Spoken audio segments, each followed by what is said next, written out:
Hello students, BSc final year बच्चे। आज हम यहाँ पे बीएससी सिक्स सेमेस्टर का सेकंड यूनिट कर रहे हैं। आपका पेपर है atomic molecular and laser physics. इसके अंदर हमने एटॉमिक से रिलेटेड सारा पोर्शन कर लिया था और अब हम करेंगे मॉलिक्यूलर से रिलेटेड। मॉलिक्यूलर के अंदर हमने वाइब्रेशनल और रोटेशनल स्पेक्ट्रा कर लिया था कंप्लीट। और फिर उसके बाद रमन स्पेक्ट्रा हमने जान लिया था। रमन स्पेक्ट्रा के अंदर हमने कहा था जब कोई भी लेजर लाइट या कोई भी मोनोक्रोमेटिक लाइट को आप किसी भी सब्सटेंस के ऊपर हिट करवाते हो तो वहां पे आपकी तीन लाइट स्कैटर होती हैं। वो जो तीन लाइट आपकी स्कैटर हुई है, फर्स्ट आपकी जो बिल्कुल सेंटर वाली है वो आपकी उतनी ही फ्रीक्वेंसी की जैसे रहता है जैसे आपकी ओरिजिनल वन होती है। और दो आपकी क्या होती हैं, कम फ्रीक्वेंसी, एक आपकी इसकी कम फ्रीक्वेंसी, एक इससे ज्यादा फ्रीक्वेंसी की थी। लेकिन जो इंटेंसिटी है वो मैंने आपको बताई थी, सबसे ज्यादा इंटेंसिटी किसकी होती है, रिले स्केटरिंग की होती है। और उससे कम किसकी होती है, फिर स्टॉक्स की। और सबसे कम किसकी होती है, आपकी एंटी स्टॉक्स रमन लाइंस की होती है। ठीक है। उसके बाद हमें जो करना था, मेन ये तो हमने लास्ट लेक्चर के अंदर भी कर लिया था कि रमन इफेक्ट क्या होता है, राइट। अब हमें जो करना है वो इसकी क्लासिकल थ्योरी करनी है। ठीक है। अब हम किसके पास चलेंगे, हमारी क्लासिकल थ्योरी। क्लासिकल थ्योरी के अंदर प्लैंक्स लॉ वगैरह, प्लैंक कांस्टेंट वगैरह तो कुछ था नहीं। ठीक है। तो उन्होंने क्या काम किया, सिंपली जो मॉलिक्यूल है उसको इलेक्ट्रिक फील्ड के अंदर रख दिया। ठीक है। जब आप कोई भी मॉलिक्यूल को किसी स्टैटिक इलेक्ट्रिक फील्ड के अंदर रखोगे तो वहां पे क्या होगा, जो हमारा पॉजिटिवली न्यूक्लियाई था एक, ठीक है, एक हमारा नेगेटिवली चार्ज न्यूक्लियाई होगा इसके अंदर। तो जैसे फील्ड आपने लगाया तो जो आपके पॉजिटिवली चार्ज न्यूक्लियाई थे वो तो आपके जो आपने इलेक्ट्रिक फील्ड लगाया था उसकी डायरेक्शन में चले गए। और जो नेगेटिवली चार्ज इलेक्ट्रॉन्स थे आपके, वो किस तरफ, जो अपोजिट डायरेक्शन होंगे, क्योंकि वो रिपेल करेंगे आपके उसे, वो अपोजिट डायरेक्शन में जाने लगेंगे। तो यानी कि पॉजिटिव और नेगेटिव आपके कैसे होंगे, अपोजिट डायरेक्शन में अगर वहां पे होंगे दो चार्जेस, तो आप क्या कहोगे कि वहां पे इंड्यूस डायपोल जो है वो प्रोड्यूस होने लग गया वहां पे। ठीक है। किसके अंदर, मॉलिक्यूल के अंदर। अगर वहां पे इंड्यूस डायपोल प्रोड्यूस हो रहा है तो हमें तो पता है कि जो आपका मैग्नीट्यूड होता है डायपोल मोमेंट का, वो हमारा इलेक्ट्रिक फील्ड के प्रोपोर्शनल होता है। तो इसका मतलब क्या हुआ, पहले हम ये बता देते हैं कि हमने जो इलेक्ट्रिक फील्ड लिया है वो किस स्ट्रेंथ का लिया है। तो हमने कहा कि हमने जो इलेक्ट्रिक फील्ड लिया वो आपका E is equal to E naught sine omega T का लिया। तो अब इसका मतलब क्या हुआ कि जो हमने कहा था कि इंड्यूस डायपोल मोमेंट हमारा प्रोड्यूस हो रहा है, वो हमारा इस इलेक्ट्रिक फील्ड के क्या है, प्रोपोर्शनल है। प्रोपोर्शनल अगर हटाते हैं तो प्रोपोर्शनलिटी कांस्टेंट आता है।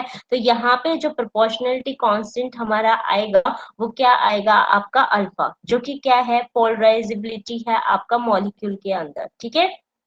अब ये जो आपका अल्फा है, पोलराइजेबिलिटी है ये, क्योंकि हमारा जो रबर इफेक्ट है वो हमारा मॉलिक्यूल जो है वो आपका रोटेट भी कर सकता है उसके अंदर जो एटम है, और वाइब्रेट भी कर सकते हैं। इसका मतलब ये जो आपका पोलराइजेबिलिटी है ये दोनों फैक्टर को लेके चलेगा, पोलराइजेशन उसमें वाइब्रेशनल के लिए भी और किसको, रोटेशनल के लिए भी। इसका मतलब आपको पोलराइजेबिलिटी कांस्टेंट वाली टर्म को दोनों की कोरस्पॉन्डिंग, उसके एम्पलीट्यूड के कोरस्पॉन्डिंग बताना पड़ेगा। ठीक है। तो फर्स्ट हम इसके अंदर लेके चलते हैं हमारा वाइब्रेशनल के लिए। तो वाइब्रेशनल के लिए लेके चलते हैं तो आपने देखा होगा वाइब्रेशन के अंदर जो आपके लेवल्स है, ठीक है, लेवल्स कैसे आ रहे थे बच्चे, उसमें इक्वी डिस्टेंस आ रहे थे। ठीक है। सबके बीच में कॉमन फेज आपका था, सेम सेम उसमें बनते जा रहे थे। तो इसका मतलब इसके अंदर एक आपका सिंपल जीरो के लिए और फिर वन वाले के लिए जैसे आप बताओगे वाइब्रेशन, तो ये आपका फेज जो है उसमें वन के उस पे आ रहे थे, कोई वैसा चेंज नहीं आ रहा था। ठीक है। लेकिन जब आपने रोटेशनल के देखे तो लेवल्स के बीच का जो आपका डिस्टेंस है ना वो इक्वल डिस्टेंस नहीं था, लेकिन उनके जो फेजेस बाद में उनके लेवल्स को देखा, उनमें टू बी का डिफरेंस आ रहा था। इसका मतलब वहां पे हम जो ओमेगा टी की वैल्यू लेंगे वो आप सिंगल वन नहीं लोगे, ट्वाइस टाइम उसको करके चलोगे। ठीक है। तो अब हम इसके अंदर जैसे आपने यहाँ पे किसको बताया, आपके पोलराइजेबिलिटी वाइब्रेशन के केस में। अब किसके लिए बताएंगे, आपके रोटेशनल, रोटेशनल के लिए यहाँ पे क्या आ गया, टू फैक्टर इसके रोटेशनल की वजह से, जैसे मैंने अभी बताया टू फैक्टर वहां पे दोनों के बीच में जो लेवल्स होते हैं उनके बीच में, और दोबारा से उनके बीच का जो लेवल देखते हैं वो आपके बी का कांस्टेंट होता है, तो 2 वहां से अराइज कर सकते हैं, ठीक है। तो ये ट्वाइस उसमें आता है आपका। अब अल्फा दोनों के केस में आपके यहाँ से आ गए हैं, ठीक है।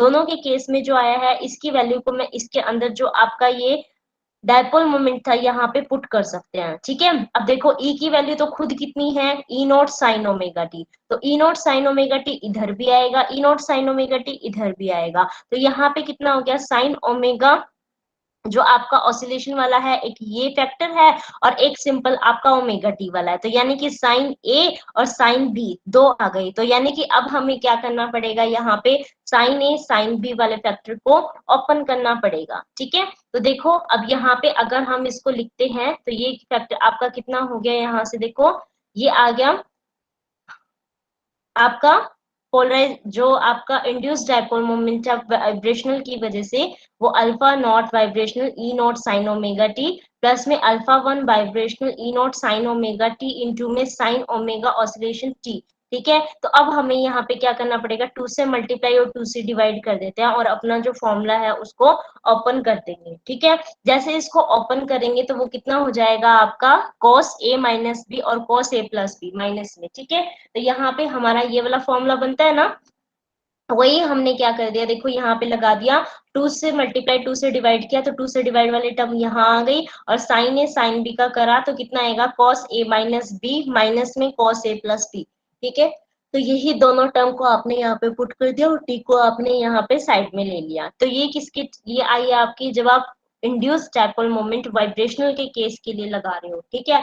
लेकिन अब किसके लिए करना है, हमें रोटेशनल के लिए करना है। तो रोटेशनल के लिए सेम करोगे तो वहां पे आपको पता है ये जो आपका डब्ल्यू ऑसिलेशन वाला ये ट्वाइस टाइम वहां पे, क्योंकि ट्वाइस होता है तो उसके अंदर क्या आ रहा था, बस एक यही एक्स्ट्रा पार्ट जनरेट होगा, ठीक है। लेकिन मेन चीज देखी जाए ये फैक्टर की बिहाफ पे तो इसका मतलब पोलराइजेबिलिटी है, एक तरह से हम कह सकते हैं कि अप्रोक्स ये कैसा आ गया आपका, इक्वल आ गया। तो इसका मतलब जो इंटेंसिटी वगैरह होगी वो भी आपके क्या कह सकते हो कि यहाँ पे इक्वल ही आ रही है वाइब्रेशनल और रोटेशनल की वजह से। इसका मतलब जो कितनी भी स्कैटर्ड लाइन आप इसकी निकलवाओ वहां पे वो सारी की सारी कैसी आएंगी, इक्वल आएंगी। लेकिन आपने तो एक्सपेरिमेंटली देखा है, तब ये देखा है कि यहाँ पे ये सारी की सारी इक्वल इंटेंसिटी की नहीं आती है, ठीक है। और साथ में क्लासिकल के बिहाफ पे तो उन्होंने ये कहा कि अगर कोई चीज आपकी निकल रही है वहां से एमिट हो रही है तो वो आपके पेरेंट जो आपका वो होगा, लाइट आप इंसिडेंट कर रहे हो उसकी जितनी फ्रीक्वेंसी होगी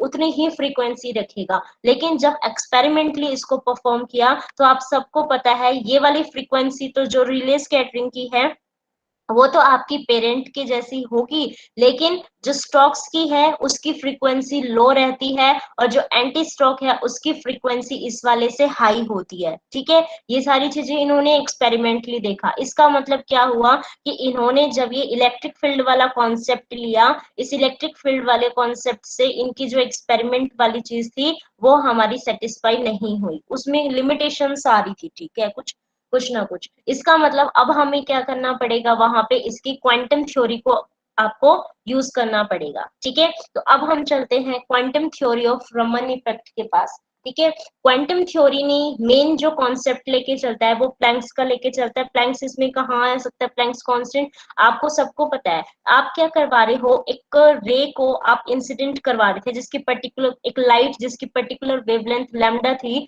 ठीक है, उसको क्या करवा रहे थे आप, इंसिडेंट करवा रहे थे किसी भी सब्सटेंस के ऊपर, मॉलिक्यूल के ऊपर। अगर उसको इंसिडेंट करवा रहे हो तो इसका मतलब उसकी लाइट की पर्टिकुलर कुछ ना कुछ एनर्जी होगी, ठीक है। और एनर्जी एच न्यू की फॉर्म में होती है, ठीक है। या तो एच न्यू लिखो या फिर एच कट ओमेगा लिखो, बात तो वही है, ठीक है। तो इसका मतलब क्या हुआ कि आपकी जो ये वाली स्कैटर्ड वाली थी आपकी, तो ओरिजिनल वाली को हम क्या कह सकते हैं कि इसके पास तो उतनी ही एच कट ओमेगा जितनी ही रहेगी, ठीक है। इसके अंदर कुछ ना कुछ चेंज आएगा आपके स्टॉक्स वाले में और आपके एंटी स्टॉक्स वाले में कुछ ना कुछ चेंज आएगा, ठीक है। अब एक चीज देखो, आप क्या कर रहे हो, क्वांटम उसमें लेके चल रहे हो, तो इसका मतलब क्या हुआ, यहाँ पे ध्यान दो कि यहाँ पे क्या हो सकता है आपका, सबसे पहले तो जो स्कैटरिंग वाली थी आपकी रेले स्कैटरिंग वाली वो आपके पेरेंट जैसी थी, इसका मतलब वहां पे तो पूरी एनर्जी आपकी कैसी रही, एच न्यू रही, ठीक है। उसके बाद आप दूसरे वाले केस पे चलो, दूसरे वाले केस के अंदर क्या होता है आपका, कुछ ना कुछ वहां पे कम उसके अंदर एनर्जी हो रही है, मतलब गेन वो कर रहा है, ठीक है, गेन कर रहा है, तो इसका मतलब डेल ई आपकी पॉजिटिव हो गई। यानी कि जब आपने मॉलिक्यूल के ऊपर उस फोटोन को इंसिडेंट करवाया, उस लाइट को इंसिडेंट करवाई, तो उसने उसको एब्जॉर्ब कर लिया, ठीक है, एब्जॉर्ब करेगा उसके अंदर उसको, तो यानी कि एच न्यू माइनस में डेल ई आपका हो जाता है, क्योंकि आपका जो फॉर्मूला था वो तो इसी अकॉर्डिंग एनर्जी दोगे ना, ठीक है, क्योंकि जो ट्रांजिशन एक उससे होती है वो आपको पता है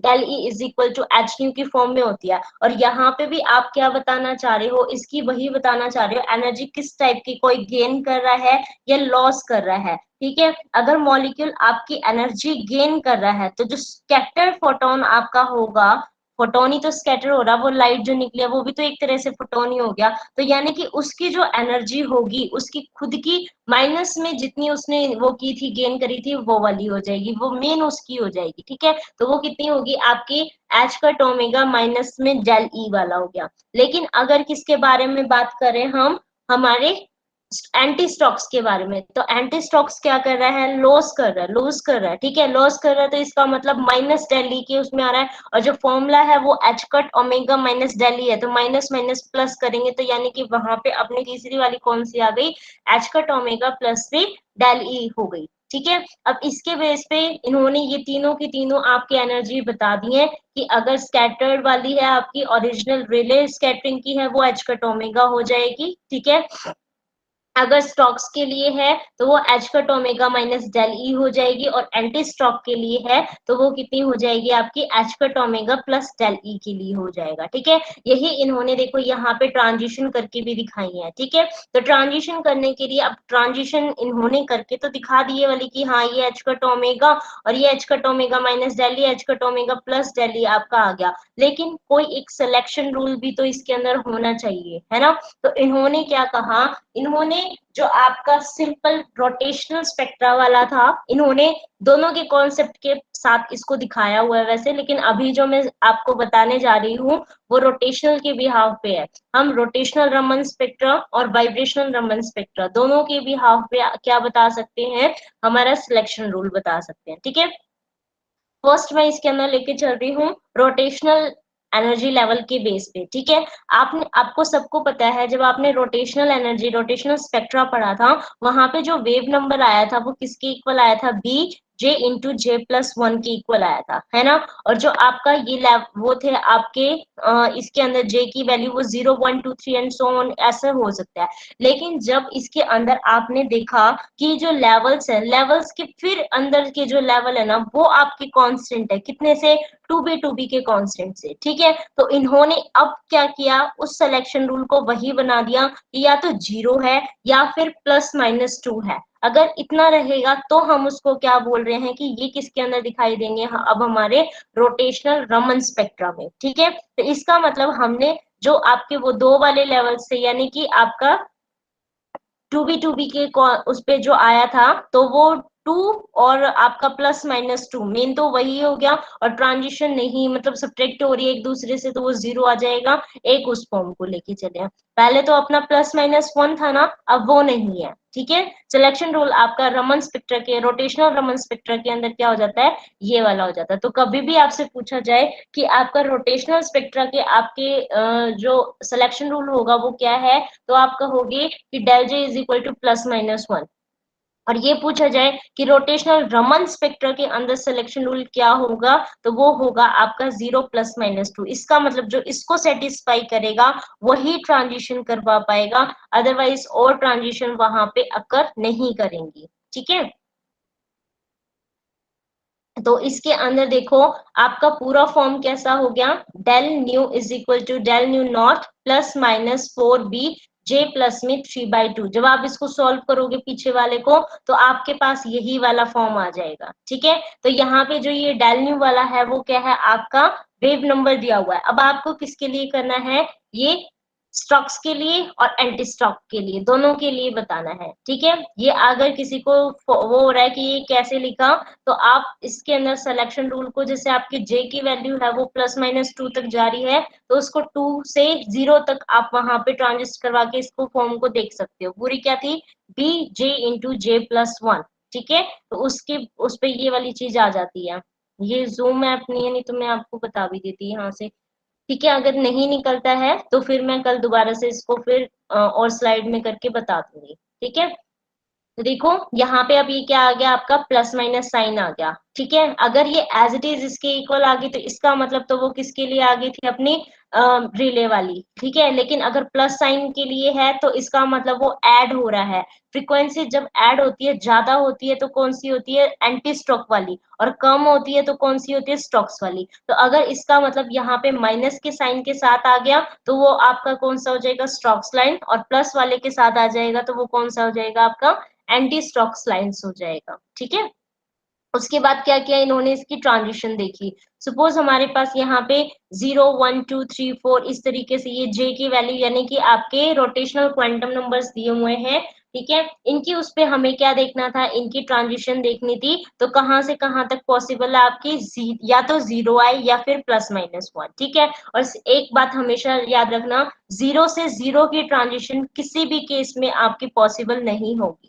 0 से 0 की ट्रांजिशन कभी भी पॉसिबल नहीं है। ठीक है, तो यहाँ पे आपका देखो 2 से 1 के ऊपर, 0 के ऊपर है, तो यानी कि आपका कितना आ रहा है, 0 - 2, तो -2 आ रहा है यानी कि पॉसिबल है। ठीक है, फिर उसके बाद 3 से 1 के ऊपर करवाया तो ये भी -2, इस तरीके से हमारे ये सारे केस हो गए। उसके बाद मैं 0 से ट्रांजिशन कहाँ करवा रही हूँ, 2 पे, तो 2 - 0 यानी कि +2, यानी कि ये भी पॉसिबल है। ठीक है, इसका मतलब ये -2 और +2 करके ये सारी की सारी आपकी ट्रांजिशन बना रहा है। ठीक है, इस तरीके से हम इस चीज को दिखा सकते हैं। तो इसका मतलब ये किसको फॉलो कर रहा है, मेन तो आपका +-2 वाले जो सिलेक्शन रूल है उसको फॉलो कर रहा है, क्योंकि 0 तो यहाँ पे आ ही नहीं रहा। ठीक है, उसके बाद देखो इसके अंदर जो आपका रोटेशनल रमन स्पेक्ट्रा है, यहाँ पे एक क्वेश्चन और पूछा जाता है।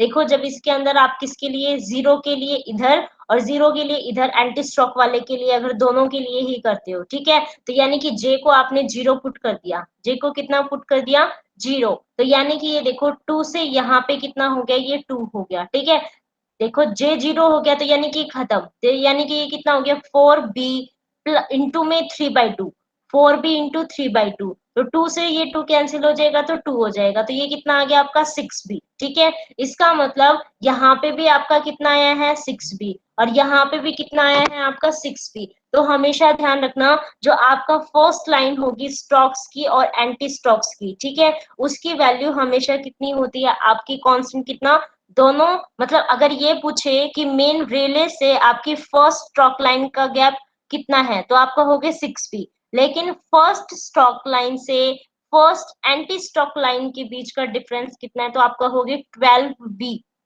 ठीक है, कितना कहोगे, 12b। और अगर आपसे ये पूछा जाए कि आपके रिले वाले जो ओरिजिनल है उससे आपके सेकंड आपका स्ट्रोक लाइन जो है उसका डिफरेंस कितना है तो आप कहोगे कि वो कितना है, 10b।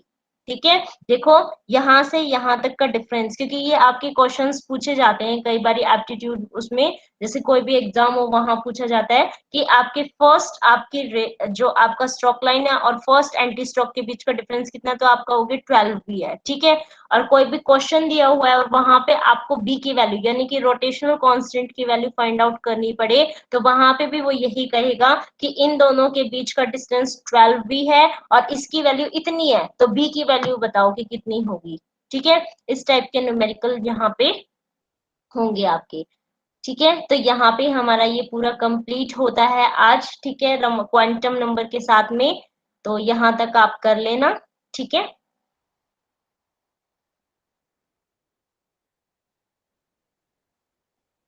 तो ये हमारा first unit and second unit complete हो गई है। और अब आपको जो करना है वो कल के लिए रेडी रहिए। कल हम क्वेश्चंस लेके आएंगे और फिर मंडे से ही हम थर्ड यूनिट को स्टार्ट करेंगे।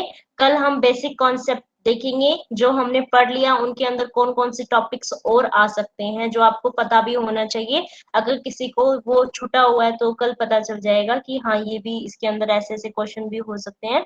और फिर उसके बाद आपके सैटरडे को तो न्यूमेरिकल्स ही रहेंगे। ठीक है, तो यहाँ तक आप कंप्लीट कर लेना।